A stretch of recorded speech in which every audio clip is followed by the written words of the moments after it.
Before we jump into today's story, we just want to say a huge thank you to all our amazing subscribers. We've hit 400, and that's incredible. A special shout out to everyone watching from the United States, South Africa, Ghana, Nigeria, Kenya, and so many more places. Let us know in the comments where you're watching from.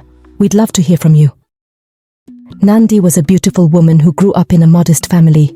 She always dreamed of love, a princess wedding, and having her own family. Those dreams felt so real when she met Asante, the love of her life. They met in high school, and it didn't take long for them to fall deeply in love. Asante was kind, ambitious, and full of hope for their future together. By the time they graduated, Asante had proposed, and Nandi couldn't wait to start their new life as husband and wife. The wedding day began like a dream. The sun shone brightly, and the church was beautifully decorated with flowers. Friends and family gathered, chatting and laughing as they waited for the ceremony to begin. Nandi, dressed in a simple but stunning gown, stood near the altar, her heart racing with excitement. Asante was running late, but no one thought much of it at first. Maybe he got caught in traffic, someone said, and everyone assumed he would arrive any minute. Nandi tried to smile, but as the minutes turned into an hour, whispers began to ripple through the crowd. "Where is the groom?" a guest murmured. Another added, "He should have been here by now." Nandi looked nervously at the door, hoping Asante would walk in any second. Suddenly, the church doors burst open, and a man rushed inside, out of breath and visibly shaken. "There's been a car accident," he shouted. Asante didn't make it. He returned to the arms of his creator. Gasps filled the air as guests froze in shock. Nandi let out a loud, heart-wrenching scream that pierced the air. Guests covered their mouths, some started crying, and others held their loved ones tightly. Friends and family rushed to Nandi's side, but nothing they said could console her. The happiest day of her life had turned into a nightmare. Asante was gone, and so was the future she had dreamed of. The tragedy didn't just end there. The community, instead of offering comfort, began whispering behind her back. People called her a bad luck woman, claiming she was cursed. Men who had once admired her avoided her entirely, too scared of being cursed if they marry her. The rumors spread quickly, and Nandi's dream of marriage faded before her eyes. Years went by, and one day, life smiled at her again. She met Kofi. He was kind, understanding, and didn't believe in the superstitions surrounding her. For the first time in years, Nandi allowed herself to hope. They fell in love, and he asked her to marry him. But once again, her happiness was ripped away. Kofi's mother refused to allow the marriage. She said Nandi was cursed and would bring misfortune to their family. Kofi, however, stood his ground. "I won't give up on Nandi," he told his mother firmly. But a few days later, something unexpected happened. Kofi fell seriously ill and had to be rushed to the hospital. He remained there for weeks, undergoing tests while doctors tried to figure out what was wrong. Meanwhile, rumors spread like wildfire. People began whispering that the curse had reached him. "Look what's happening to Kofi," they said. "It's because of her."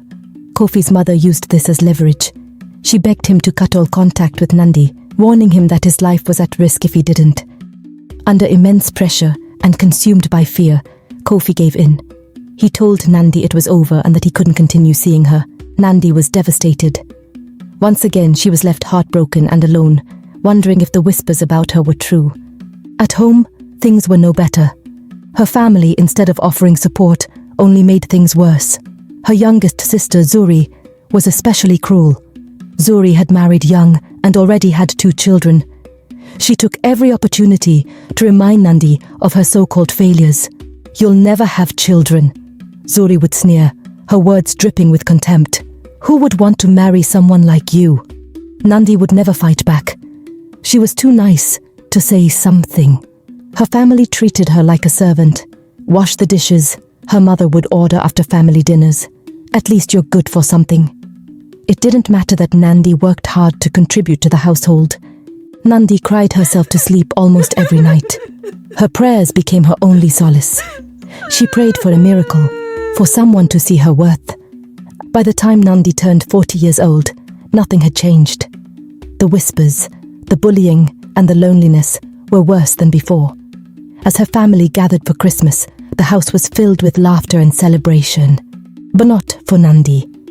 Her aunts arrived, immediately starting their usual criticism. "Nandi, you're 40 and still living here?" one aunt said, shaking her head.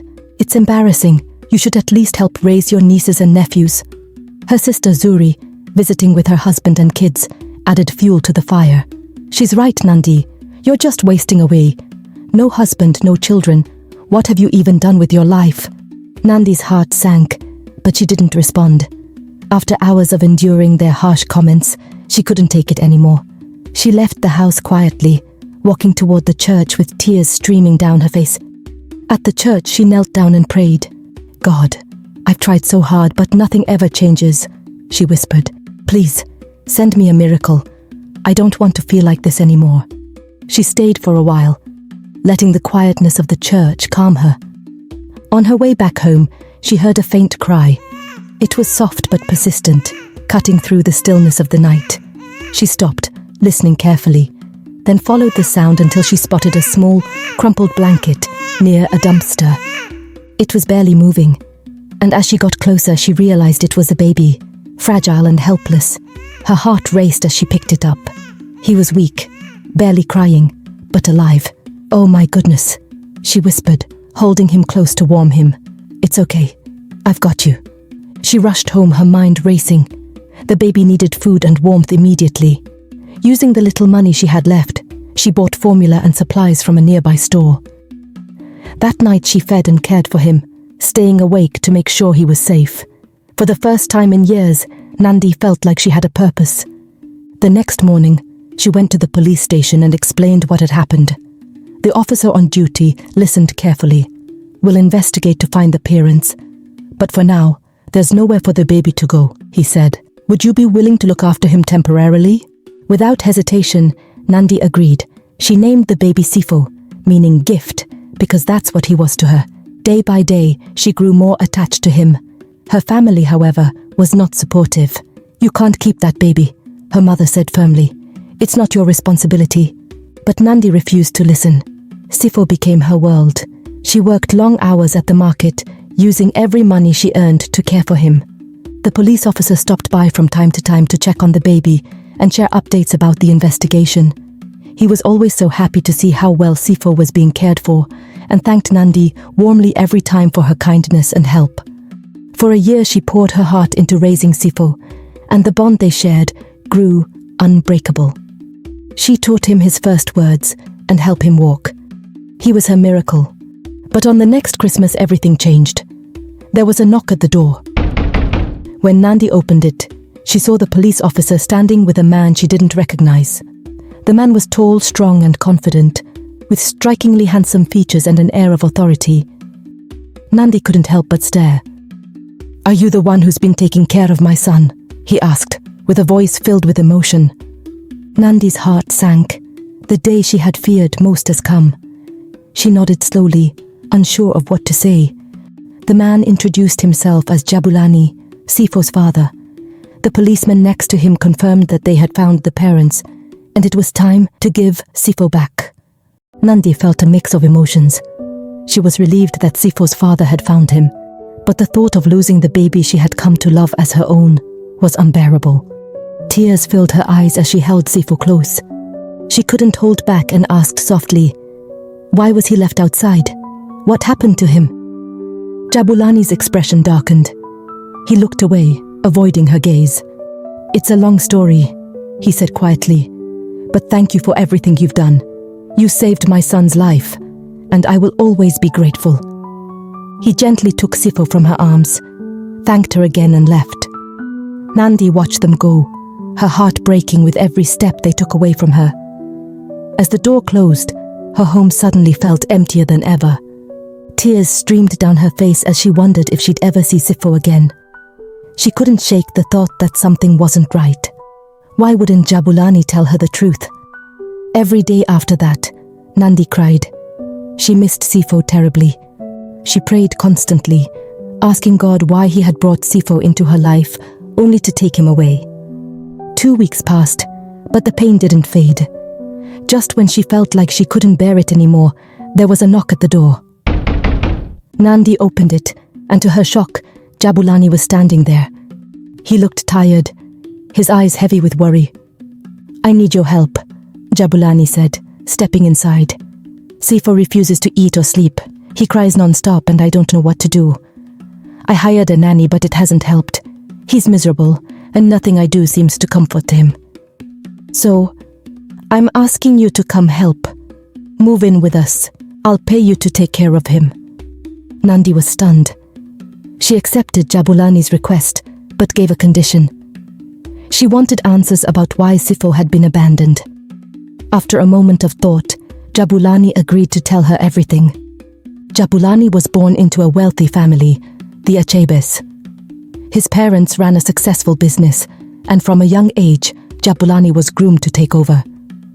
He worked hard, dedicating himself to building on his family's legacy. Over the years, his mother began pressuring him to marry someone from another wealthy family. She had a particular woman in mind, someone who would elevate their family's reputation. But Jabulani had no interest in arranged matches. One day he met Kelechi, a beautiful and kind-hearted woman who worked at a small bakery near his office. She had a warm smile and a gentle presence that immediately drew him in. Kelechi wasn't wealthy, but to Jabulani, that didn't matter.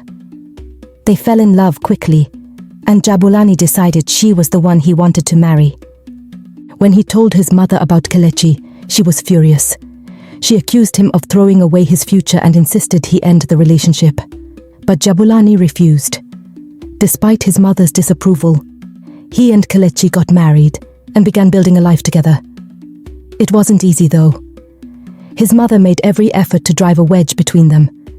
She spread rumors about Kelechi, interfered in their lives, and tried to create problems at every turn. But their love was strong, and they stood firm. When Kelechi became pregnant, Jabulani thought things would change. He believed that the news of a grandchild might soften his mother's heart. Instead, it made things worse. His mother's resentment grew, and her attempts to control their lives became even more aggressive. Near the end of Kelechi's pregnancy, Jabulani had to travel far for an urgent business trip. He was sad to leave his wife, but felt relieved knowing his mother was around. He asked her to take care of Kelechi until he returned. Unfortunately, Kelechi went into labor earlier than expected. She was home alone with Mrs. Achebe when the contractions started. She took Kelechi to the hospital, but tragedy struck. Kelechi passed away during childbirth, but the baby boy was born healthy. Mrs. Achebe's cruelty was beyond this world. She now wanted to get rid of the baby, as she never approved of his mum. She took him and drove 4 hours to another city and left the newborn in a dumpster. To cover her tracks, she paid the nurse to back up her story, ensuring Jabulani believed he had lost both his wife and a child. Jabulani's world shattered when he returned home and learned of Kelechi's death. But that wasn't the worst of it. His mother lied to him. She told him that the baby had also died. Never Jabulani could imagine that his own mother had abandoned her grandson in a bin. For a year, Jabulani lived in grief. The loss of his wife and what he thought was the loss of his son sent him into a deep depression. He withdrew from everything, consumed by sorrow and guilt for not being there. But the truth has a way of coming out. After months of silence, the nurse who had taken money to lie could no longer keep the secret. She began having nightmares about Kelechi, dreams where Kelechi's spirit begged her to tell the truth. Overwhelmed with guilt, the nurse confessed everything to Jabulani. Jabulani was furious. He confronted his mother, demanding to know where she had taken his son, but she refused to say anything. Determined to find his child, Jabulani contacted the police. After an investigation, the pieces fell into place. The police connected his story to a baby who had been found in a dumpster a year earlier. That baby was Sifo. His mum was arrested by the police for kidnapping, but with all her wealth, she managed to bribe her way out of trouble. However, Jabulani was done with her. He cut all ties and completely removed her from his life, refusing to have any contact with her. Now standing before Nandi, Jabulani's voice softened. "Thank you for taking care of him," he said. "You saved my son's life." He invited her to move into his new luxurious house so they could raise Sifo together. With that, Nandi packed her things and prepared for a new chapter in her life. Though she didn't know what lay ahead, she felt a glimmer of hope. Sifo was back in her life, and she was determined to make sure he was safe, loved and happy. The house was unlike anything she had ever experienced. Spacious, beautifully decorated, and filled with warmth. Living together brought Nandi and Jabulani closer. Jabulani started surprising her with thoughtful gestures, sending flowers to brighten her day and taking her out to dinners at elegant restaurants. They spent evenings playing with Sifo, laughing as the little boy's giggles filled the house. On weekends, they went to the park as a family, pushing Sifo on the swings and sharing quiet moments together. Jabulani loved Nandi's presence in the house. Her warmth reminded him of Kelechi and the happiness he had thought he lost forever. For Nandi, this was a new chapter she never expected. Jabulani's respect and affection showed her a kind of love she had only dreamed of. They fell in love with each other and started a relationship. Quickly, Jabulani got down on one knee and proposed. Nandi felt overwhelmed with gratitude. Tears filled her eyes as she said yes. After years of heartbreak, she was finally engaged to a man who loved and cherished her. As they planned their wedding, Nandi's life transformed. Her once critical family now treated her with admiration. Her aunts, who had bullied her for years, suddenly couldn't stop praising her. "Nandi, you've blossomed into such a beautiful woman," one of them said. "And Jabulani, what a catch. You've really made something of yourself." But life had a way of evening the scales. While Nandi's fortunes rose, her sister Zuri faced her own struggles. Zuri's husband filed for divorce, a scandal that brought shame to the family. Divorce was frowned upon, and Zuri found herself on the receiving end of the same bullying she had once directed at Nandi. "What's the point of all her arrogance now?" one aunt sneered. She couldn't even keep her husband. The tables had turned. While Nandi's family celebrated her upcoming wedding, Zuri stewed in bitterness. Seeing her sister about to marry a wealthy and kind man made Zuri's resentment grow. She couldn't bear the thought of Nandi living a life of happiness and luxury while she struggled. Determined to ruin her sister's relationship, Zuri hatched a plan. "Nandi," Zuri said one afternoon, "I've been going through such a hard time. Can I stay with you and Jabulani for a while, just until I get back on my feet?" Nandi's good heart couldn't refuse. She allowed Zuri to move in. At first, everything seemed fine. Zuri helped around the house and kept to herself. But slowly, her true intentions began to surface. Zuri started hovering around Jabulani whenever Nandi wasn't nearby. She wore revealing outfits, casually brushing against him in the kitchen or lingering in the living room when he was alone. She found excuses to engage him in conversation, laughing too loudly at his jokes and making overly familiar comments. Jabulani noticed her behavior, but chose to ignore it, thinking it was harmless at first. But one day Zuri crossed the line. Nandi had taken Sifo to the doctor, and Jabulani was working in his home office. Zuri saw her chance and decided to act. She walked into Jabulani's office wearing an outfit that left little to the imagination. Pretending to need advice, she leaned against the desk, positioning herself too close for comfort. "You deserve someone who really understands you," she said with a sly smile, placing a hand on his arm. Jabulani froze for a moment, pushed her away from him, then stepped back. His face was a mix of shock and disgust. "What are you doing, Zuri?" he said firmly, keeping his distance. "Leave now." Jabulani was appalled by her behavior. As soon as Nandi came back home, he told her everything. "Your sister tried to seduce me," he said, shaking his head in disbelief. Nandi was livid. She confronted Zuri directly. "After everything I've done for you, this is what you do," she demanded. When Zuri tried to deny it, Nandi lost her patience. She grabbed Zuri's belongings and threw them outside. "You need to leave now. You're not welcome here anymore," she said firmly, slamming the door behind her. Zuri's actions had finally caught up with her. Her family, who had once praised her, now turned their backs on her.